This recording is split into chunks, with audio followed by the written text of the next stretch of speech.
Birthdays are supposed to be perfect. They're the milestones we remember for years. The balloons, the cake, the laughter, and the magic of feeling truly celebrated. For me, this wasn't just any birthday.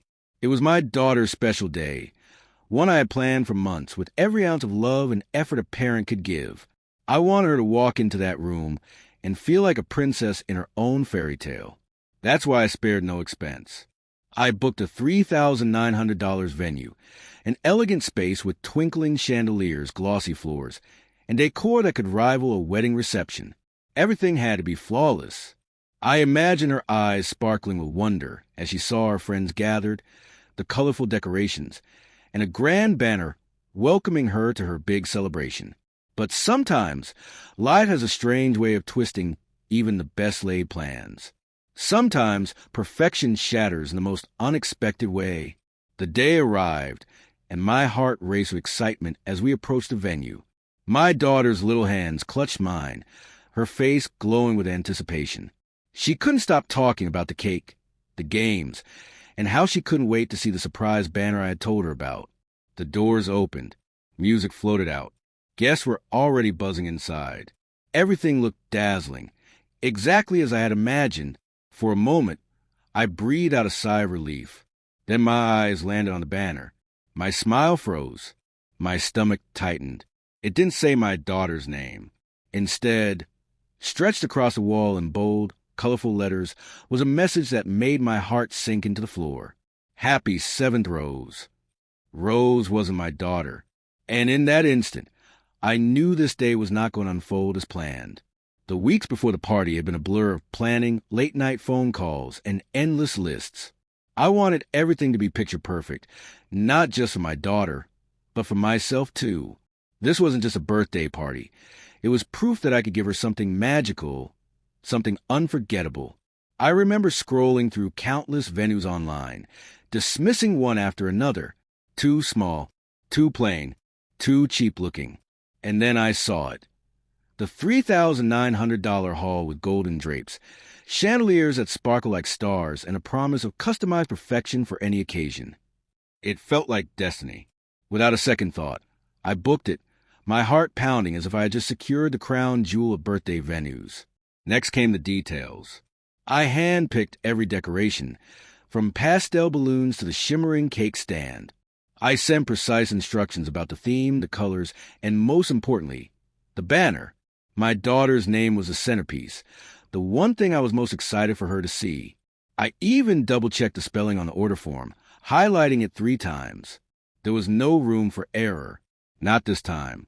The excitement in my daughter's eyes kept me going. Every day she'd ask, "Mom, will the cake be pink? Will there be music? Will my friends like it?" I'd smile, hugging her tightly, telling her, "It will be perfect, sweetheart. You'll see." By the morning of the party, the air in our home buzzed with anticipation. My daughter twirled around in her new birthday dress, her cheeks glowing with joy. She kept glancing at the clock, begging me to leave early so she could see everything before the guests arrived. And so we did. I held her hand as we walked toward the shining venue doors, both of us carrying dreams of flawless celebration. I was so sure everything had been handled, so certain that nothing could go wrong. But I was wrong, dead wrong. The moment we stepped into the hall, my heart swelled with pride. The room looked breathtaking. Every balloon shimmered under the lights. The tablecloths were draped flawlessly, and the cake stood tall like a masterpiece in the center of it all. Guests were already mingling. Music was playing softly, and for a fleeting second I thought, this is it. This is the perfect moment I wanted for her. I looked down at my daughter. Her tiny eyes widened as she took in the sparkling decorations, her lips parting in awe. She squeezed my hand and whispered, "It's so pretty, Mommy." That single whisper was worth every penny, every sleepless night, every ounce of effort. But then my gaze shifted to the back wall. At first, I thought my eyes were deceiving me. The letters were bold, colorful, perfectly centered, stretching across a massive banner that demanded attention. But the words, they didn't make sense. Happy 7th Rose. I froze. My breath caught in my throat. Rose? Who was Rose? My daughter wasn't Rose. My daughter wasn't turning 7. I blinked, hoping it was a trick of the light, some optical illusion. But no, the name was there, bold and undeniable, mocking me with every second that passed. A wave of heat flushed through me. I felt my chest tighten, my pulse hammering in my ears. This was the one detail I had obsessed over, the one thing I told him couldn't go wrong. And here it was, ruined. My daughter noticed too. Her smile faltered as her eyes darted to the banner. "Mommy," she said softly, tugging my sleeve. "That's not me." Her words pierced through me like a knife. Guests began to notice. Some chuckled awkwardly, whispering to each other. A few parents exchanged sympathetic looks. I could feel their eyes burning into me, silently questioning how such a mistake could happen at such an expensive venue. I stormed toward the event manager, my voice trembling with barely contained rage. "What is this?" "That banner. Whose name is that?" The manager glanced up, flustered, his smile nervous. "Oh, there must have been a small mix-up. Don't worry, the party will still be wonderful." Small mix-up? I wanted to scream. I had spent nearly $4,000 to make this day perfect, and they had gotten the single most important detail, the name of my daughter, completely wrong. Behind me, I heard my daughter's voice again, smaller this time. "Mommy, why does it say Rose?" "Who's Rose?" I turned to her, my throat tightening. She looked so fragile, her joy slipping away in the face of that glaring mistake.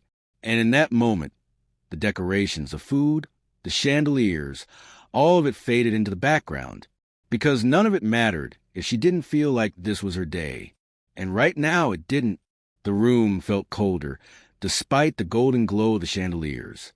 My daughter's tiny shoulders sank, her bright expression dimming with every second that her name was missing from that banner. I wanted to rip it down myself, tear it into shreds, and shout that this was her day, not Rosa's. I turned back to the manager, my voice sharp, though I struggled to keep it from breaking. "Do you have any idea how much I paid for this?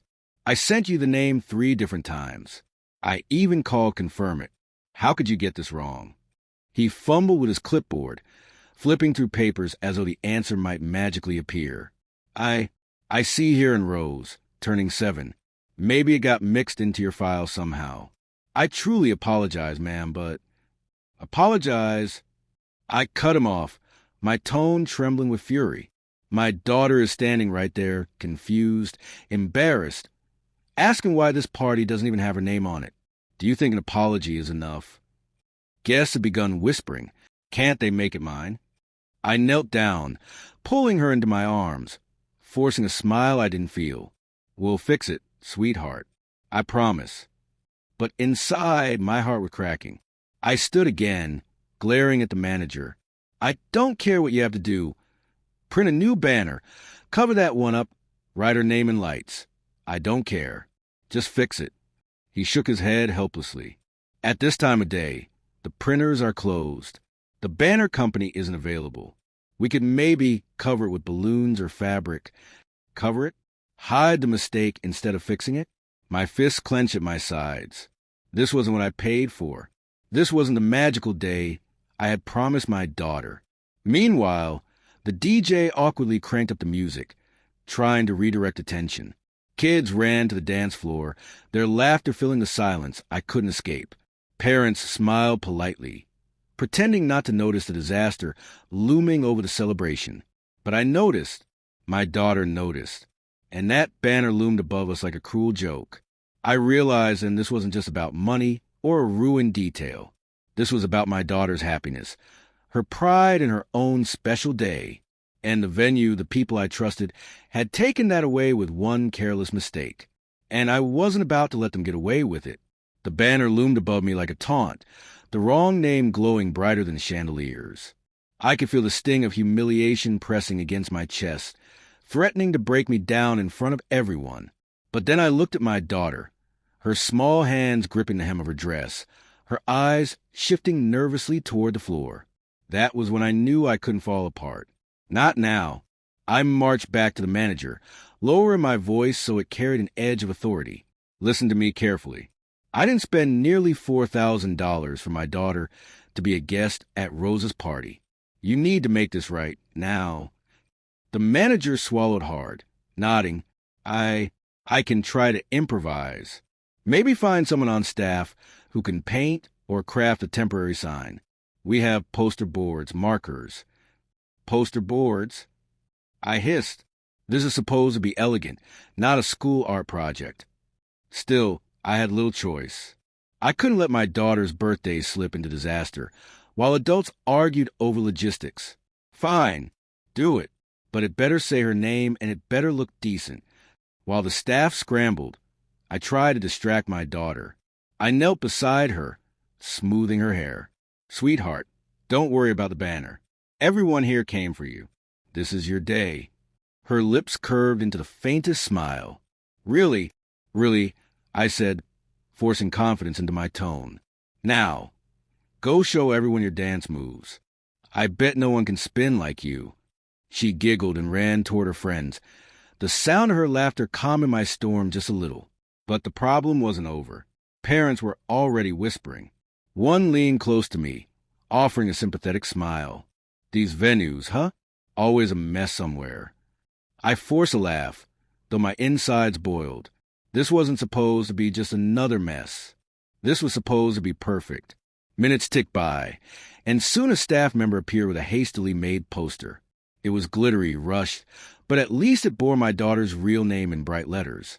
They pinned it just below the massive banner, a feeble attempt to cover the mistake. It wasn't flawless, but when my daughter saw it, her face lit up with relief. "Look, Mommy, that's me," she exclaimed, pointing at the new sign. And in that moment, I realized something important. Maybe the day wasn't about flawless perfection.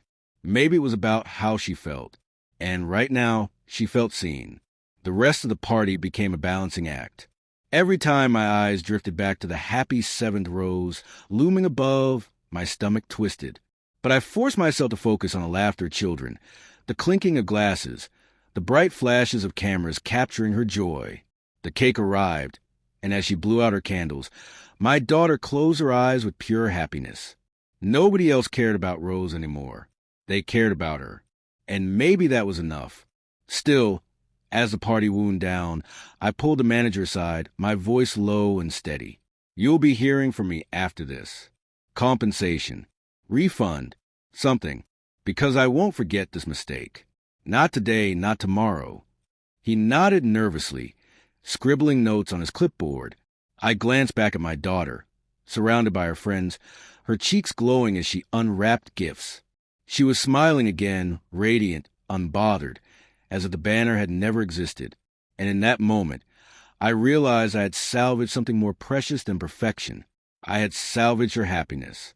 From the outside, the party looked magical. Balloons floating, music playing, friends laughing, and a cake taller than any I'd ever seen. But the moment I walked in, my eyes went straight to the banner. My name wasn't there. Instead, it shouted someone else's. Rose. For a moment, I thought maybe Mommy had changed the theme, or maybe Rose was another girl I didn't know. My little heart sank. I tugged on Mommy's sleeve, whispering, "That's not me." She smiled, but it didn't reach her eyes. I could tell she was angry, though she tried to hide it. I stood there quietly, wishing the letters would magically rearrange themselves into my name. It was my birthday, after all. Didn't people know? Didn't they care? When I saw Mommy arguing with the man in the suit, my chest tightened. I hated seeing her upset, especially on my day. I wanted to tell her it was okay, that I didn't need a banner to be happy. But deep down, it did matter, because I wanted everyone to know this was my celebration, not Rose's. Then, after what felt like forever, they brought out a smaller sign. It wasn't as fancy, and it sat awkwardly under the giant, happy seventh rose. But this time, it had my name on it, big, glittery, and mine. My face lit up, and I couldn't help but shout, "Look, Mommy, that's me." In that moment, the bad feeling faded. My friends cheered, the music got louder, and I forgot all about Rose. The cake was delicious, the games were fun, and when I blew out my candles, I made a wish, not for toys or candy, but for Mommy to stop looking so worried. Because even though she thought the banner ruined everything, All I really needed was her. And she had already given me the best gift, her love. As the party carried on, I noticed something begin to change, not in the decorations or the hall, but in myself. For the first half hour, I couldn't stop glaring at that enormous banner, the bold letters spelling out Rose instead of my daughter's name. It hovered there like an insult, daring me to lose my composure in front of dozens of guests. But then I looked at her. She was twirling on the dance floor with her friends, her laughter spilling through the room like music sweeter than anything the DJ could play. She didn't care about the chandeliers, the overpriced cake, or even the giant mistake on the wall. She cared about the people who came to celebrate her, about the joy in the moment. And suddenly it hit me. I had been clinging so tightly to the ideas of a perfect party that I almost let one mistake rob us both of the happiness right in front of us. So I made a choice. I stopped obsessing over the banner. I realized that perfection isn't found in flawless decorations. It's found in smiles, in love, in the memories we create even when things don't go exactly as planned. The banner didn't define the day. She did. And as I clapped along when she blew out her candles, her name echoing from every voice in the room, I knew the party hadn't been ruined at all. If anything, it was proof that sometimes the most important moments are born out of imperfection. What mattered was simple. My daughter felt loved. And no banner, no careless mistake could ever take that away. When the music faded and the last guest trickled out, the hall finally grew quiet. The once bustling space now looked like a battlefield of balloons, empty plates, and scattered confetti. I stood there for a moment, staring at the giant, happy seventh rose banner one last time. It no longer made me burn with rage. It almost made me laugh. Because in the end, the banner wasn't the story of the day. My daughter was. She came running up to me, her arms filled with presents, her cheeks glowing pink from hours of fun. "Mommy, this was the best birthday ever," she squealed, throwing her arms around my waist. I knelt down, hugging her tightly, breathing in the scent of frosting and balloons still clinging to her dress. For all the frustration, the near tears, and the stress of confronting the staff, her words erased it all. She didn't remember the mistake, the whispers, or the improvised poster. What she would remember was dancing with her friends, blowing out her candles, and being surrounded by love. And in that moment, I finally understood something I should have known all along. This wasn't about money or venues or flawless details. It wasn't about how others saw the party. It was about her happiness, her memories, and the bond between us. Yes, I still plan to demand a refund. Yes, I will hold the venue accountable for their negligence. But that wasn't the heart of the story. The heart was my daughter's smile. As we left the hall hand in hand, I looked down at her and promised myself something quietly. I wouldn't let perfection steal the joy of what truly mattered again. She had taught me a lesson without even knowing it. Happiness is not found in a perfect banner. It's found in the moments we hold on to forever.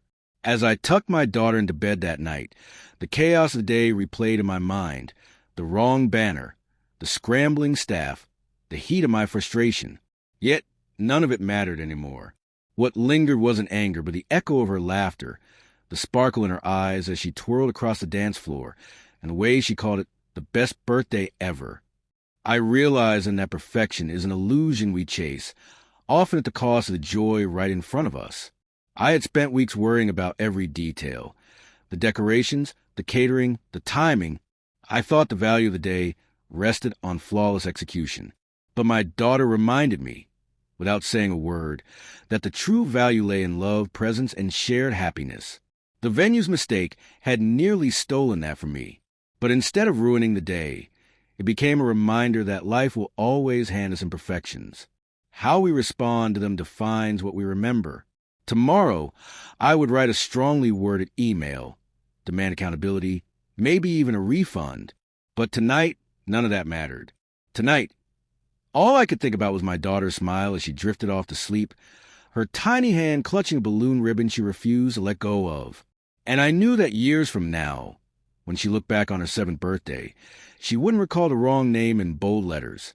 She would remember dancing with her friends, the sweet taste of frosting and the love that surrounded her. That was enough. In fact, that was everything.